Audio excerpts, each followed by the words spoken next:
젓가락 접는 걸 위주로 할 거냐 아니면은 정치적 의미를 먼저 위주로 할 거냐. 어쨌든 정치적 의미를 먼저. 네.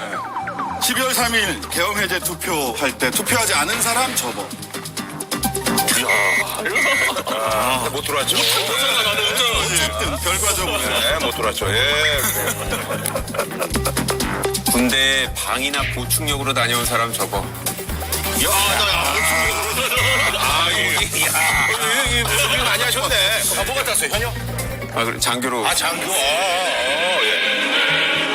트럼프 대통령 취임식에 초청 못 받은 사람 저거. 그리고 위험해요, 지금. 자, 갑자기 망했는데 조정훈 의원이 외로운 것 같아가지고 당대표 내본 사람 접어. 옛날에 그 저기 시대전환 당대표. 비슷해진다. 안 되겠다. 자, 아까 얘기한 예고대로 합니다. 하버드 다녀온 사람들 접어. 여행도 안 가봤어요? 당연히. 안 갔다 왔어. 자, 그럼 이렇게 두 개 하나. 이거 치열해지네. 그러면 이제 좀 정치권에서 의미 있는 사람들을 띄워주기 위해서 당에서 인재 영입돼 본 사람 접어. 뭐야. 이재용이 뭐? 이재용도 이재용이야. 걱정하셨어. 저는 안 돼봤어요. 시원하게 또 셀프 디스하면서 이렇게 딱 하네. 이게 이제 끝난 거잖아요? 끝났죠? 네. 자, 제가 이번 정치적인 거 하나 하겠습니다. 이재명 대표가 공직선거법 2심 선고에서 유죄 받을 거라고 생각하는 사람 접어. 혼자 접어요?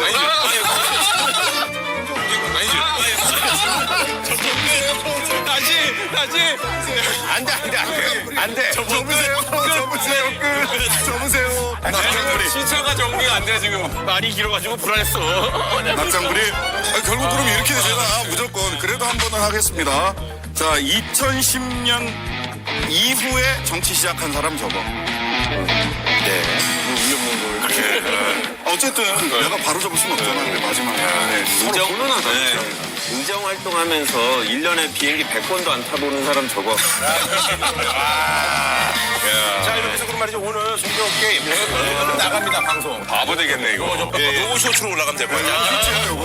바보 조정은 되겠네요. 의원들이 이렇게 어수룩해. 트럼프 대통령의 그 취임식이 전 세계 관심사고요. 트럼프 취임식 때 만났던 많은 미국 정치인들이 한미 관계에 대해서 너희 여야가 첨예하게 갈라지고 있다는 거 우리도 알고 있다. 지금 국내 정치 상황. 예, 그리고 제가 이름은 못 밝히는데 의원 중에 한 명이 미국과 너무 가까이 지낸다는 게 탄핵 사유가 맞냐? 라고 물어봤어요.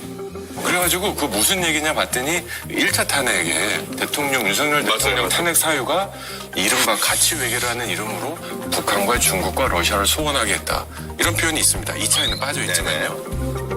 이런 거를 미국 교회에서 정확하게 알아요. 그리고 또 한 가지 물어봤어요. 현직 대통령을 꼭 체포까지 해야 되냐. 이게 was it necessary? 라는 얘기를 하는데 영어를 오늘 많이 쓰시네. 어려운 영어는 아니잖아요. 좀 더 가볼까요? 하버드 접어. 그래서 약간 동정심을 느꼈다 그러더라고요. 계엄이 잘못된 건 알겠는데 굳이 체포까지 해야 됐냐. 근데 이건 약간 도발이긴 한데요. 미국에서 찾아온 손님들이 몇 명 있었거든요. 네. 근데 그들이 이제 한국 조기 대선에서 물어보면서요. 솔직히 민주당 경계하는 말을 하더라고요. 맞아요. 네, 민주당이 이제 집권하게 되면 윤석열 정부의 한미일 관계 기조가 어떻게 되는 것이냐를 물어보는데 이게 보통 미국에서는 말 조심스럽게 하거든요. 내정 간섭 얘기 나올까봐. 근데 이번엔 되게 심각하게 물어보더라고요. 그런 얘기를 한번 좀 들어본 적이 있으세요? 아니, 그러니까 전 전혀 들어본 적이 없고요. 저희도 뭐 미국 정치인들도 만나고 그러는데 찾아보면 저희 당의 미국 유학파 엄청 많습니다. 그러니까 사람들이 이미지를 옛날 생각만 하고 있는데 요즘 40대, 50대 정치인들을 보면 오히려 너무 친미적이 아니냐라는 얘기까지 다자관계에서 중국이나 러시아를 너무 국힘에서 공격하니까 오히려 당내에서도 거리를 두는 분들이 있는데 제가 봤을 때 저희 당도 충분히 170명이니까 그게 약간 다른 게 저도 그래서 얘기해 줄 때 김한규 의원님과 출연한 분도 있고 뭐 다 있다 이렇게 소개해 주는데 이재명 대표 하나를 되게 의심해요. 그건 얘기해 드릴 수 있어요. 제가 이게 다 이재명 대표 이제는 얘기할 수 있다. 자, 이제 슬슬 조기 대선 모드로 가는 거지.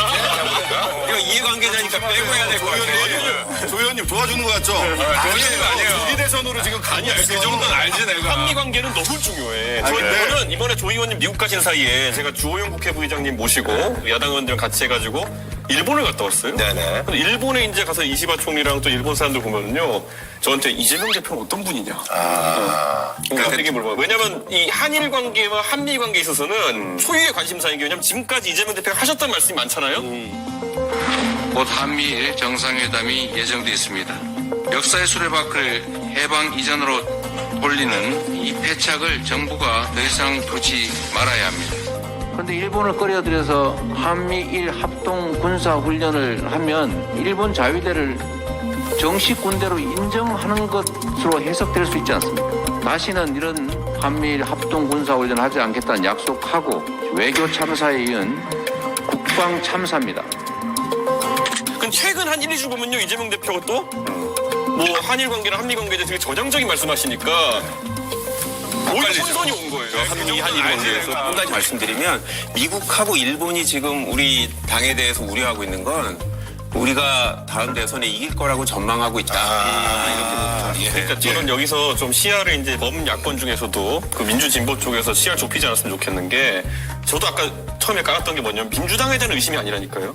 그러니까 이재명 대표에 대한 의심이라고 얘기하는데 이걸 지금 반복하게 얘기하면 뭐냐면은 이거는 보수의 문제를 보느냐 윤석열 개인의 문제를 보느냐에서 윤석열 개인의 문제를 볼 가능성이 높다는 거예요. 오히려 보수 쪽의 인사들과는 깊은 교류를 해왔던 게 있는 거고 그러면은 다음번에도 개인의 문제가 발생할 리스크에 대해서 굉장히 민감하게 하고 있기 때문에 계속 이재명 대표 물어보는 거지.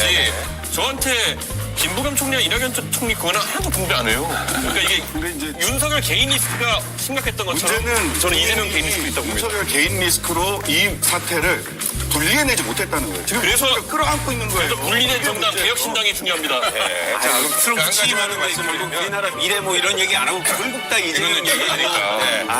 저는 여기까지만 얘기 듣고 저희가 마무리. 그 많은 의원들 상원과 의원들 만나고 외교 전문가들 막 만났는데 몇 가지 충격적인 얘기를 합니다.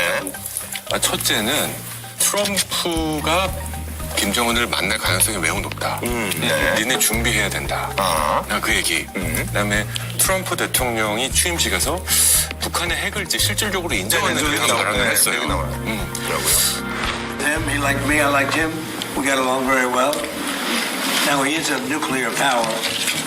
But we got along.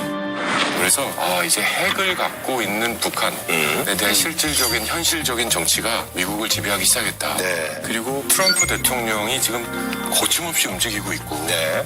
그다음에 뭐 여러 가지 수백 개 행정명령을 내려서 미국이 최소한 앞으로 4년 동안은 우리가 생각하지 못한 여러 가지 일들을 펼쳐나갈 것이다. 근데 트럼프 취임식 보면서 소위 마가라고 얘기를 하잖아요. 예, 마가. 이 세 가지 우선주의거든요. 미국 우선주의, 그다음에 백인 우선주의, 트럼프 우선주의 세 가지예요. 이게 전 세계 경제와 정치 그리고 대한민국의 한반도에 분명하게 이 세 가지가 부정적 영향을 끼치는 부분들이 상당히 많습니다. 특히 제가 중요하게 보고 있는 부분은 뭐냐면 지금도 한국 정치가 그렇게 많이 갔는데 소위 민주주의 바깥에서 법과 질서 바깥에서 인종에 대한 혐오, 그다음에 여성에 대한 혐오, 노동에 대한 혐오를 가지고 정치를 하려고 하는 과거에는 우리 제도권 안으로 못 들어왔어요. 근데 야 트럼프도 저렇게 하잖아 라는 것에 고무받아서 민주주의를 정면으로 부정하는 세력들이 제도권 안으로 들어올 수 있다는 점이 사실은 저는 가장 걱정돼요. 제가 말씀드리는 건 트럼프 외교가 좋다 나쁘다 이런 게 중요한 게 아니라 트럼프가 앞으로 어떻게 통상과 외교와 국방, 안보 정책을 펼칠지 우리가 이해하고 여기에 대응하는 것이다. 그 대응의 첫 단계는 전화를 받는 것이다. 전화는 윤석열이 안 받는 거지. 우수가 다 같이 안 받잖아 이번에는. 난 받아. 자, 그러면 이제 사실 이제 국내 이제 정치권 안으로 돌아와서 탄핵 심판이 이제 그 4차 변론기일까지 끝났잖아요. 예, 그래서 이제 각자 이렇게 내가 이 부분을 좀 인상 깊게 보고 있다라는 거 있으면 우리 김 의원님부터 좀 말씀해 주세요. 대통령이 직접 김용현 장관한테 질문을 하더라고요. 그 과정에서 한 말씀이 요즘 젊은 장교들은 정치적 견해가 다양해서 이 반민주적이고 불합리한 명령을 따르지 않을 것이라는 걸 우리도 알고 있었다라고 얘기하잖아요. 영관급이나 위관급 장교들이 다 정치적 소신이 다양하고 반민주적이고 부당한 일을 지시한다고 할 때 그거를 따르지 않을 것이라는 거는 저희들도 다 알고 있고 그런 전제 하에서 이런 그 비상계엄 조치를 하고 그냥 본인이 그냥 다 자백한 거예요, 지금. 이 불법 계엄이고, 이게 비민주적, 반민주적이고, 이 부분을 다 인정해서, 저분이 법조인 출신인데 왜 저러나, 라고 하는데, 제가 봤을 땐, 이제 본인들은 모르는 자백의 향연이었다. 그래서 갈수록 인용의 가능성은 높아지고 있다. 그렇게 봅니다. 예. 저는 윤석열 대통령이 애초에 저는 체포되면은 저럴 거라 생각했어요. 저럴 거라는 게 어떤 얘기죠? 나와서 계속 떠들 거라고. 저도 법야권 위원장 얘기할 때요. 이게 체포 영장이 나온 상태에서 계속 재판이나 수사 절차에 응하지 않는 건 체포되는 게 싫어서 그런 거지. 하면 떠들 사람이다. 할 말이 엄청 많은 사람이 있는 말 없는 말 다 할 사람이다. 그런데 이게 지금 어쨌든 한 나라의 대통령이고 본인이 부당함을 주장하고 논리적으로는 엉터리지만은 예를 들어 나 김용현 불러가지고 대질 좀 하게 해달라. 나 최상목 부총리랑 말이 엇갈리는데 대질 좀 하게 해달라. 이러면 재판부가 안 돼. 이러기 힘들거든요. 그래서 저는 이게 전술적으로도 전략적으로도 지금 탄핵 절차가 길어질 수 있는 빌미는 좀 제공이 됐다. 원래 저런 사람이긴 하지만은 앞으로도 저런 장면을 많이 봐야 될 거고 볼 때마다 국민들은 좀 열받는 상황이 나오지 않을까 그런 우려가 있습니다. 정말 국민들이 눈에 거슬렸던 게 아마 뽀얀 분장과 헤어스타일 그리고 넥타이였을 겁니다. 그러면 이제 박은정 의원이 이제 지정을 했습니다만. 네. 어쨌든 간에 뭐 이제 국격을 위해서 이제 그 정도의 시간을 허락했다라고 이제. 수임 번호 없는 거 하고. 네. 그래서 다음부터는 넥타이 없이 분장 없이 스타일링 없이 출석하시는 게 매우 필요하다라는 게 하나고요. 두 번째는 말이 앞뒤가 안 맞는 이야기들을 하고 있는데 특히 요원, 국회 요원들 다 되셨잖아요. 당일날. 의원이 아니라 요원을, 그죠? 요원을 빼내라고 한 것을 김병조 국회의원이 의원들 빼내라는 것을 통과시킨 것이죠. 네, 그렇습니다.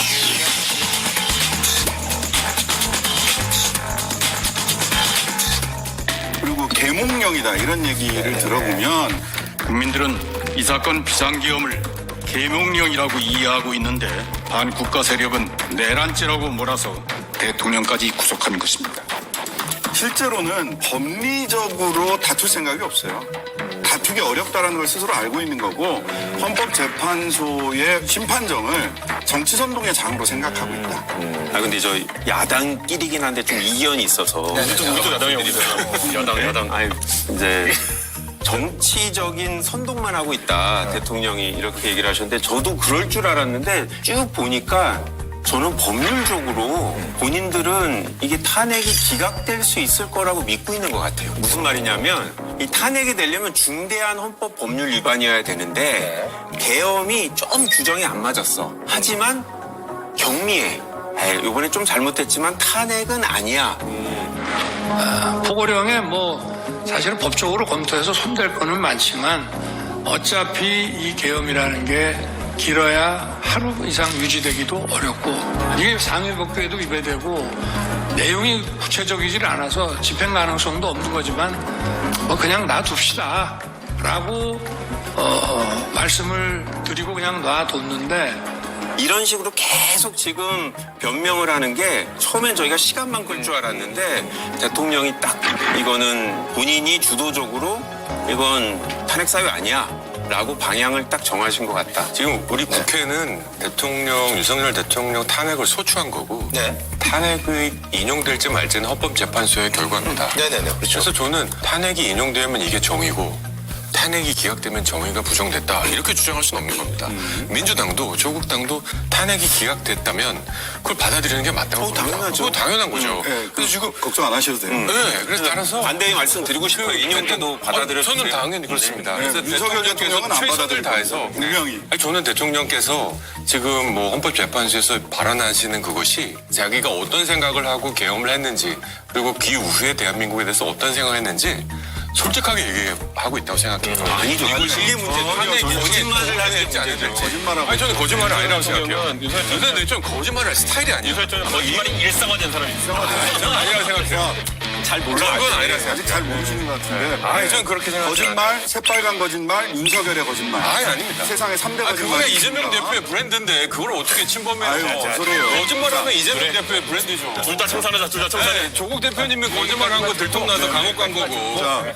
두 분의 브랜드를 윤석열 대통령에게 주지 마세요. 자, 국가적 법익인 내란죄를 저지른 분과 그거 아직도 법으로 이용되지 않았어요. 이런 그냥 것과 추정이지. 그럼 이재명 대표도 다 추정이에요. 이재명 그렇게 대표는 얘기를 하시면 안 누구냐? 되고. 예, 알겠습니다. 자, 국가적 법익을 해한 사람과 사회적 법익 내진 개인적 법익을 해한 분들을 같은 저울에 올려놓고 이렇게 저렇게 다루는 것 자체가 법률상으로 보면 굉장히 이상한 프레임으로 가고 있는 거고요. 그 다음에 내란 행위에는 목적성이 있어야 되거든요. 그 목적을 부인하려고 하는 겁니다.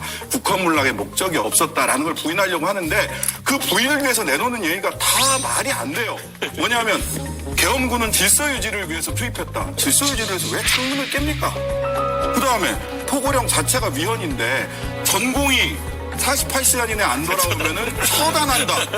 그게 뭐 농담처럼 얘기를 했다는 거잖아요. 김용현 그 국방부 전 국방부 장관이랑. 또 그 왜 전공이 이걸 제가 왜 집어넣냐 웃으면서 이렇게 얘기를 하니 어떤 계고한다는 측면에서 그냥 뒀습니다 해서 저도 웃으면서 그냥 놔뒀는데 그 상황은 기억하고 기억합니다. 지금 말씀하시니까 기억납니다.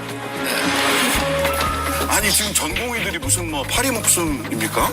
처단이 농담이에요? 이런 식의 이야기가 사실은 목적성을 부인하려고 하나 안 될 것이다. 그러니까 누가 받아들이냐 안 받아들이냐는 윤석열 대통령이 탄핵이 인용되면 받아들일지 여부를 조정훈 의원께서 윤 대통령에게 진심을 담아 호소해 주시면 됩니다. 아니, 저는 법리적으로 치열하게 논쟁하고 안 치열해요. 그러니까는 계엄이 터졌을 때 헌법재판소가 이미 9명 체제로 됐으면 얼마나 좋았겠어요. 누굴 임명하고 말고 이런 일 아무것도 없었을 거 아닙니까? 민주당에서 임명 안 한 거예요. 그게 왜 안 중요해요? 잠깐만요. 이게 얼마나 중요해요? 자, 여기 지금 원인 제공자인데. 저는 지금 재판관들에 대해 가지고 지금 소위 우리가 진보 성향 또는 이제 비보수 성향으로 알려진 재판관들에 대해서 유튜브나 이런 데서 굉장한 압박을 하고 있어요. 그분들의 이력이나 아니면은 뭐 과거 판결 이런 걸 다 들춰가지고 그분들에게 엄청 압력을 강하면서 저는 그게 그분들을 타겟으로 한 것일까 아니면 지금 보수 성향의 재판관이라고 불리는 사람들에게 잘 봐. 그거지. 우리가 한번 좌표 찍으면 너희도 저렇게 될 수 있어라는 거를 지금 하고 있는 거 의심되는 게 세상의 부총리 입장에서는 사실 한 명 남은 거 사실 8명 채웠으면 9명 채우나만 하고 원래는 큰 차이가 없어야 되는 거거든요. 네.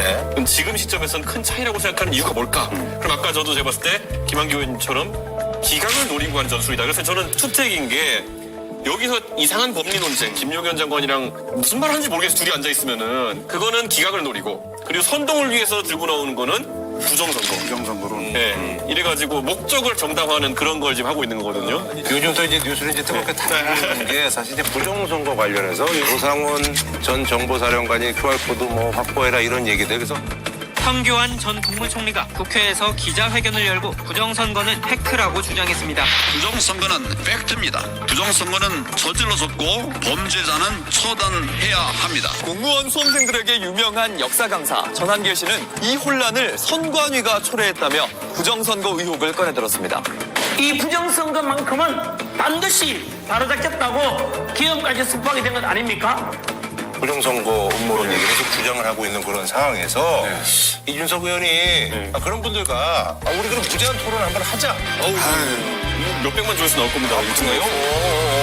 제안을 한 이유는 뭐예요? 아니 이게 그러니까 제가 지금까지 부정선거에 있어서 부정선거를 부정하는 그러니까 부정선거 없었다고 주장하는 쪽에 제가 수계 같은 사람이에요. 네. 제가 심지어 국민의힘 당대표 할 때 이거 말하는 놈은 다 윤리 보내겠다 한 적도 있어요.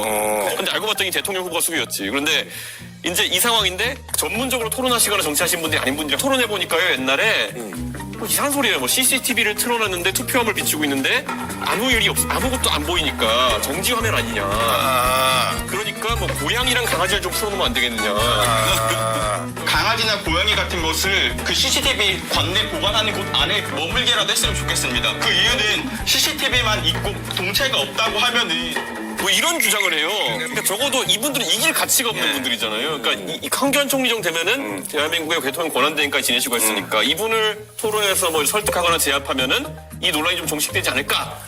이런 생각인데 아니 근데 있잖아요. 권성동 원내대표께서 우리는 이제 부정선거 당 입장하고는 이거는 그렇게 이제 생각하지 않는다고 직접 뭐 당에서도 이제 공식적인 얘기를 했는데 그럼에도 불구하고 네. 지금 여론조사를 보면 약 한 40 몇 %가 부정선거에 대한 의혹이 있다라고 답변하세요.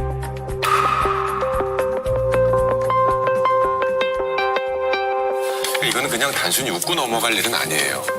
왜냐하면 앞으로 선거가 치러질 텐데 선거 결과를 마음에 들지 않은 쪽이 부정선거다라고 해버리면 이 민주주의 제도 자체가 흔들릴 수 있습니다. 그래서 제가 알기로 아마 우리 민주당하고 국민의힘하고 부정선거에 관련해 청문회를 하자 뭐 이런 얘기가 지금 어느 정도 동의가 된 걸로 알고 있어요. 그래서 그런 공식적인 장면에서 선관위를 데려다 놓고 모든 의혹에 대해서 최대한 객관적으로 검증해주면 사람들이 사실관계를 확인하면 되는 거다. 선관위에서 계속 이제 입장을 내서 했어요. 그러니까 계속. 저는 이게 선관위도 그렇고 법원도 그렇고 지난 한 7, 8년 동안 할 만큼 했어요. 100건이 넘는 부정선거 관련된 재판이 있었고요. 선거 무효소송 120건. 선거 무효소송이 한 120건 이렇게 됐단 말이에요. 판판이 다 문제없다라는 게 드러났고 심지어 뭐 QR코드 얘기니 무슨 뭐 안 접히는 종이니 뭐 이런 얘기 있죠. 45,000장 다 일일이 법원에서 다 체크해가지고 그런 일 없다라고 하는 것도 판결이 나왔어요. 따라서 이거는 그냥 자신의 패배를 인정하고 싶지 않은 사람들이 제기하는 정치적 선동이고 국민의힘이 자꾸만 그런 장 외에서나 벌어지는 정치적 선동을 민주주의 장 안으로 끌고 들어오는 거 굉장히 우려스러운 상황입니다. 그래서 저는 뭐 우리 이준석 의원이 이거 토론해보자라는 얘기도 뭐 하나의 의견일 수 있는데 저는 이런 토론을 하지 않는 게 맞다고 생각해요. 왜냐하면 지구가 평평하다는 사람하고 지구가 둥글다라는 사람을 1대1로 붙여서 토론하는 거는 전파낭비입니다. 전파낭비라니 시청률 되는데 해야지. 지금 썰전 시청률 올려야 될 거 아니야. 그게 마치 무슨 근거를 가진 입론인 것처럼 대우해주면 안 된다라는 취지예요. 이미 법원과 선관위에서 검증할 만큼 검증했어요. 아니 맞는 얘기긴 해요. 하지만 저희가 그래도 하자 국회에서 검증하자라는 걸 동의하고 있는 이유는 지금 2020년도부터 국민의힘에서 계속 얘기하고 유튜브랑 토론도 하고 했던 게 2020년이고 저도 진압했죠. 예, 그랬던 건데 이거를 국민의힘에서 방관하고 개입하지 않았어요. 그런데 이런 문제가 얼마 전까지만 해도 한 5% 이하의 국민들밖에 안 믿었던 건데 최근에 김민전 의원이라든지 이런 분들이 하면서 유명해지는 걸 보고 국민의힘 정치인들이 이거를 묵인하고 있는 거라고 봐요. 잘못된 주장을 잘못됐다고 명확하게 얘기를 하는데 안 하니까 그래 그러면 국회에서 명확하게 이게 허구의 주장이라는 걸 보이자 이걸 객관적 진실을 밝히자는 건데 저는 여전히 국민의힘의 의원들이 국회에서 검증한 이후에도 이 부분 주장하는 사람들에게 더 이상 이러면 안 된다라고 할 약속을 해주셔야 저희가 믿고 적극적으로 응하지 국회에서 이제 않느냐. 검증하는 그렇게 얘기가 된 거예요? 이거는 안 될 거예요. 국민이 하지 않을 거예요. 이게 자기들 먹거리 턴데 어떻게 이거를 날려버리겠어요. 그렇지 않아요. 지금 저희가 먼저 제안한 거고. 아, 그래요? 예, 그 행안위 중심으로. 막 하자고 했는데 저희가 오케이 하니까 좀 당황한 거 같아요. 아니, 조금 약속을 하라니까요. 이제. 그래서 이거는 진행하는 거고. 근데 저는 40 몇 % 되는 국민이 지금 지구가 평평하다는 거를 믿었던 사람들과 똑같다라는 걸 굉장히 무례하다 생각해요. 국민의힘 의원 몇 명이 이걸 자꾸 불질러가지고 선동을 했다 이런 주장을 하시는 건데 그분들 나름대로 유튜브를 보든지 사실을 보든지 얘기를 듣든지 한 거지 한두 명이 선동해서 올라갈 수 있는 수치가 아닙니다. 이게 근데 진지전이 돼버린 게 뭐냐면요. 저 제 페이스북에 부정선거 하시는 분이 오면은 뭐 댓글 달면서 무슨 뭐 34대 64에부터 그 변호사가 했던 거 있잖아요. 그거의 비밀을 뭐 아느냐 뭐 이러고. 근데 이게 다 이제 자기들도 반박이 되니까 대충 알아요. 그럼 이제 여기서 무적의 워딩이 나오는 게 뭐냐면은 이준석 씨 무식하면 공부 좀 하세요라고 달고 그때 가버려요. 그러니까 이게 그런 식으로 바뀐 거예요. 이게 진지전이지. 진지하게 토론하자 그러면은 개미새끼 한 마리도 없이 도망갑니다, 다음부터. 그럼 그게 진지전인데 의원님 진지가 지금 뭐 여야 진지 의원님 어느 진지에 있습니까? 저는 명확하게 지성과 합리적인 진지 있고 반지성에 맞서 싸우는 안 되지. 아니 지금 근데 저는 이상하게 국민의힘이 안 손드면은 이 반지성의 진지가 붙인다니까요. 그러니까 그거를 진영 논리로 이쪽 진지냐 저쪽 진지냐고 얘기하시면 안 되고요. 아니 왜냐면 진지전이라고 사법부의 하시니까. 사법부의 판단과 사실관계를 가지고 판단을 해야 되는데 저는 이미 그 검증은 오래전에 지났고 국회에서 청문회를 하는 거 좋아요. 하시면 좋겠습니다. 근데 그 청문회가 끝났다고 해서 국민의힘이나 선거 부정론자들이 아이고 내가 잘못 알았구나 절대 그렇게 하지 않아요. 그러면 만약에 끝까지 가지고 청문회를 갈 거예요. 해서 끝까지. 조금이라도 의심이 나오면 아니면 그럼 민주당 어떻게 하시겠습니까? 조정은 선거 당선 무효해야죠. 부정선거니까. 부정선거로 당선되신 분들 계세요 여기? 그렇게까지 갈 의사가 있으십니까? 아니 여기서 있죠. 그러면은 헌법 개정에서 선거 무효 선거제도 바꾸자. 선거 지나고 나서도 할 수 있게 해야죠. 그렇게 가는 게 맞아요. 제가 보니까 조정은 의원님께서는 지난 역사, 지난 정치사에서 어떤 일들이 있었는지를 전혀 고려치 않고 나는 지금 현재 이렇게 생각하니까 지금부터 앞으로 검증해보자 라고 말씀을 하시는데요. 지난 7, 8년간 무슨 일이 있었고 사법부에서 120건이 넘는 선거 저 그거 의혹을 알아요. 예, 거기서 그럼에도 이미 다 불구하고 검증이 된 지금 거라고요. 45% 되는 국민들 왜 그러는 줄 아세요? 그러면은 황교안, 윤석열 이런 사람들이 선동해서 그런 그 겁니다. 사람 때문에 45%가 믿고 있다고요? 그럼 저희가 국민들 너무 무시하는 것 같은데. 무시가 아니고요. 무시죠. 안 제작진이 믿으시잖아요. 그런데 조정은 본인 입장을 얘기를 해보세요. 자, 그럼 말이죠. 이제 자연스럽게 이제 또 뭐 이 얘기를 좀 해야 될 것 같은데 뭐 각당의 어떤 지지율 뭐 이런 것도 나오고 탄핵안 가결 이후는 국민의힘하고 민주당하고 거의 10% 이상의 차이가 났다가 쭉 올라가면서 역전했다가 지금은 다시 이제 붙었어요. 붙은 그런 상황이에요. 이 결과에 대해서 좀 나름대로 이제 뭐 분석을 해주신다면? 저는 국민의힘이나 민주당 지지층이 사실은 크게 차이가 안 난다고 생각해요. 네. 지금 우리나라 국민이 진보, 중도, 보수가 갑자기 확 바뀌지 않잖아요. 네네네. 그 비율은 거의 비슷하고 비상계엄 이후에는 진보 쪽 사람들이 막 분노해갖고 여론조사에 적극적으로 응했고 그리고 그 후에 대통령이 체포되니까 또 국민의힘 지지층이 또 적극적으로 응했고 좀 이런 과표집들이 양쪽 다 있었다. 정작 예. 중요한 거는 무당층이라든지 중도층이라고 하는 분들이 이 사안을 어떻게 볼 거냐라는데 그분들은 국민의힘과 좀 생각이 다른 것 같다. 대통령의 잘못을 명확하게 인정하고 있는 것 같고 그 반사적 효과일 수 있지만 그분들한테는 민주당의 지지가 조금은 높은 상황이다.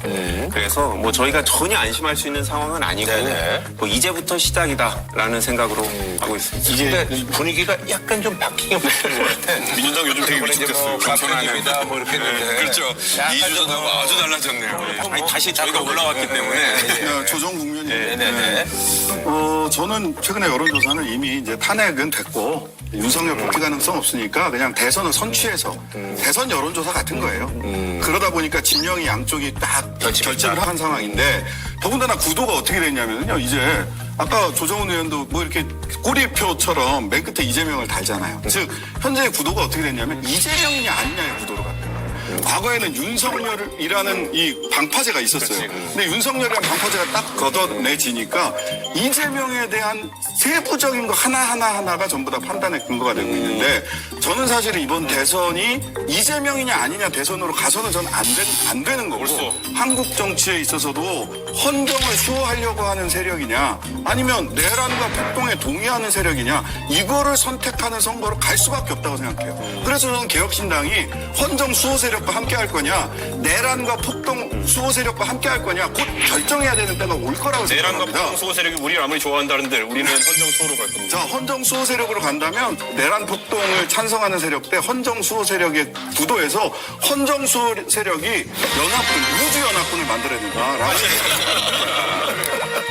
저는 이 분석은 김한규 의원님이 되게 잘하셨다는 생각이 들고 왜 이런 일이 발생하는지 대해서는 두 분이 잘하셨다 보고요. 다만 이것의 파급 효과를 우리가 봐야 돼요. 네. 범야권에서는 탄핵을 일찍 확신하니까 조금 일찍 룰 협상을 할 거예요. 대선 후보 경선. 그런데 국민의힘은 땅 하면은 그 시점부터 탄핵 난 다음 날부터 이제 룰 어떻게 할까 협상해야 되거든요. 왜냐면 논리적으로 안 되잖아요. 그 전에 하는 거는. 네. 그럼 룰 협상해야 되면은 짜장면 아니면 짬뽕 비슷하게 당신 민심 비율 갖고 할 거예요. 국민의힘은. 당신 아닌 민심 몇 프로로 버무리느냐거든요. 근데 이 꼴이 나면요. 그러니까 민심 때문에 근데 민심에 막 엄청나게 많은 결집된 세력이 들어와가지고 들쭉날쭉하는 게 되면요. 민심에 평소 유리하다고 했던 주자들이 확신을 못해요. 원래 국민의힘 경선은 제가 봤을 때는요. 당심이 많으면 홍준표, 민심 많으면 오세훈이 유리하다 뭐 이런 정도의 인식을 갖고 사람들이 판을 짰는데 민심이 많아지면 이거 김문수가 유리해지네 이래버리면은 룰 미팅이 완전 산으로 갑니다. 그러니까 엄청난 덩어리 집단들, 예를 들어 정광훈 목사를 중심으로 한 집단 이런 쪽에서 여론조사 응답률이 높아지면서 아침에 기도하는데 김문수를 대통령 만들어라. 이야, 이거는 벌써 20년 전이야. 국민의힘은 지금 이걸 기획하는 게 되게 힘들 거예요. 왜냐면 이게 급한 마음에 윤석열 대통령을 뭐 탄핵 저지하겠다고 이 판을 벌였지만은 경선을 칠 수 없는 상황이 돼버린 거예요. 아니 전략기획위원장이 지금 고민 중이잖아요. 이런 고민들이 지금 당에서 얘기가 되고 있는 거예요? 저는 그 일반적인 상식으로 봤을 때 다들 불법이라고 주장하시는 계엄이 터지고 네. 30일, 40일 만에 여론조사가 이렇게 반등한다는 건 굉장히 이례적인 얘기예요. 국민의힘. 예. 계엄 이후에 지지율이 계엄 전보다 더 올라갔다. 네. 왜일까? 그럼 두 가지밖에 없습니다. 하나는 계엄을 할 만했구나. 두 번째는 계엄 이후에 관리를 정말 못했구나. 이거 아닙니까? 아주 단순한 팩트가. 과포집을 했든 뭐를 했든 과포집을 당하는 것도 의지가 있으니까 하는 거고 지지의 표시거든요. 네네네. 뭐 부정선거 여론 등등으로 이제 저희들의 지지율 올라가는 것을 이제 애써 디스카운트하고 계신데 그렇게 할 건 아니다. 한 사람씩 지목해서 지목 토크 하겠습니다. 예. 자, 그럼 먼저 조윤님 하실래요? 예, 저는 김한규 의원에게 질문을 좀 해보고 싶은데 뉴스에서 듣기로 이재명 대표가 그 공직선거법 본인 사건에 위헌 법률 심판 제청 신청을 했다 그래요. 그러니까는 이 공직선거법이 위헌 아니냐 뭐 이거 물어봤다는 거잖아요. 공직선거법 재판받은 사람 중에 처음 하신 것 같아요. 이런 위헌 제청을 아닐 수도 있는 것 같은데 근데 저는 이런 게 이 저희 보수 진영에서는 이재명 대표 또 꼼수 부린다. 이 시간 싸움 하는데 이 대선 나가려고 재판 지연시키는 거 아니냐 이런 생각이 있는데 동의하시죠? 전혀 동의하지 않습니다. 아니 그건 형사 피의자의 권리예요. 그냥 헌법과 깔끔하게 재판 법률이 받으시면 안 돼요 그냥? 피의자 입장에서 무죄 주장하고 할 수 있는 조치를 다 취하는 게 맞죠. 법원에서 불합리한 주장이다라고 하면 기각하면 전혀 상관없이 재판 진행되면 되고요. 저는 재판부가 알아서 할 일이다. 저는 이재명 대표든 윤석열 대통령이든 그냥 법원이나 헌재의 결정은 군말 없이 따르자. 근데 왜 1심 할 때는 안 하셨어요? 아니 1심에서 무죄 받을 줄 알아서 그랬겠죠. 오늘까지 제가 확인한 바로는 아직 신청은 안 했어요. 그래요? 신청은 안 했어요. 그거 제가 바로 잡고 가야 돼요. 제가 정정하겠습니다. 예. 사실관계는. 예. 재판부는 재판을 신속히 진행하겠다는 뜻을 밝혔습니다. 다음 달 26일에 결심 공판을 하겠다고 했습니다. 이 경우 이르면 오는 3월 항소심 선고가 나올 수 있습니다. 자, 그럼 우리 이 의원님 하시죠. 아, 예. 저는 조정훈 의원님한테 좀 궁금한 게요. 지금 국민의힘 입장에서는 김문수 장관의 부상에 대해 가지고 이게 사실 탄핵 반대 상징적 인물 아닙니까? 그런데 이분이 이제 보수 지층 전반이나 아니면은 당신의 상당 부분을 가져가는 것처럼 지금 여론조사들이 나오고 있습니다. 국민의힘은 이분이 만약에 대선 후보가 되게 되면은 탄핵 반대의 자산을 가진 분을 대선 후보로 하고 이렇게 선거를 치러야 되거든요. 전략을 담당하시는 분으로서 이 전략이 가능한 전략이라고 생각합니까? 당선이? 저는 지금 여론조사 아무 의미 없다고 생각해요. 김문수 아무것도 아니다? 아무것도 아니다. 김문수든 뭐든 김문수 아무것도 아니다. 오세훈 시장님이든 홍준표 뭐 시장님이든 기타 등등 네네네. 아무 의미 없다. 왜냐면 저희 진영에서 지금 대선을 가야 되겠다라는 마음 먹은 보수 진영 유권자들이 반도 안 된다고 생각해요. 아직도 탄핵 끝까지 가보자라는 분들이 많아요. 저거를 좀 봐야 된다. 그러니까 대다수의 보수 진영 또는 중도 보수는 탄핵 결과 한번 지켜보자 이겁니다. 근데 그 다음 뭐 1대1 이거는 민주당 싫어서 아마 누구한테 할 거예요. 저는 그게 더 많다고. 아하. 이 여론조사를 우리가 뭐 전략을 짜는 건 전혀 아니다. 전혀 아니다. 이렇게. 예. 자, 우리 신 의원님. 네, 저희들은 그 헌정수 히세스 우주 대연합군을 만들어서 이번 선거를 해야 된다. 그게 맞다. 123 내란과 119 폭동에 옹호하는 세력들이 저희들 그 대연합군 반대편에 있다라고 저는 생각을 해요. 근데 그런 세력의 123 계엄 내란과 119 폭동에 가장 핵심에 있는 사람 중에 한 사람이 정광훈 씨예요. 선거 부정론에도 그 핵심에 서 있고. 무슨 구치소 가서 대통령을 모셔 나오자라고 하는 말도 안 되는 발언도 스스럼 없이 한단 말이죠. 그래서 조정훈 의원에게 묻습니다. 조정훈에게 전광훈이란? 지지하지 않습니다. 여러 가지로 뭐 저희 당이 아니셔요. 그리고 실은 한 가지 에피소드를 공개하면 토요일날 뉴욕에서 오셨고 저는 워싱턴에 도착했는데 공항에 같이 도착했어요. 근데 이제 출국장 똑같은 거예요. B 출국장으로 나갈 계획이었는데 A 출국장으로 돌아서 나왔습니다. 키고 싶지 않아서.